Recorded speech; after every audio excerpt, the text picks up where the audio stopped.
Guys এই ভিডিওটা 4 জনের জন্য বানানো হয়েছে। একজনের নাম হলো সানি, বাপুরবিটাতে থাকে।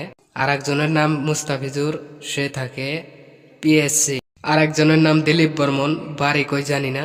আর একজন লালমাটিতে থাকে, নাম কি জানি না। তো গাইস অল্প সাপোর্ট করবেন, শেয়ার করবেন, চ্যানেলটা নিউ চ্যানেল, অল্প সাপোর্ট করবেন, ইনশাল্লাহ আমি সবাইকে বানাই দিব। Thank you. হ্যাঁ আমি খারাপ ছেলে। কি? হ্যাঁ আমি খারাপ ছেলে, খারাপে থাকবো। তুমি আমাকে ছাড়ি গেছো, আমি কি সুখে থাকবো? আরে খারাপ তো তুমি বানাইছো। সত্যি আমি তোমাকে অনেক ভালোবাসি। শোনা, আমি তোমাকে বলতে পারবো না। সত্যি করে বলো, তুমি কি আমাকে ভালোবাসো? তাহলে একটু কল করো। তোমার সাথে কথা না বলে আর থাকতে পারছি না গো। আমার ভেতরটা একবার যদি দেখানো যেত, তো কি ভালোবাসে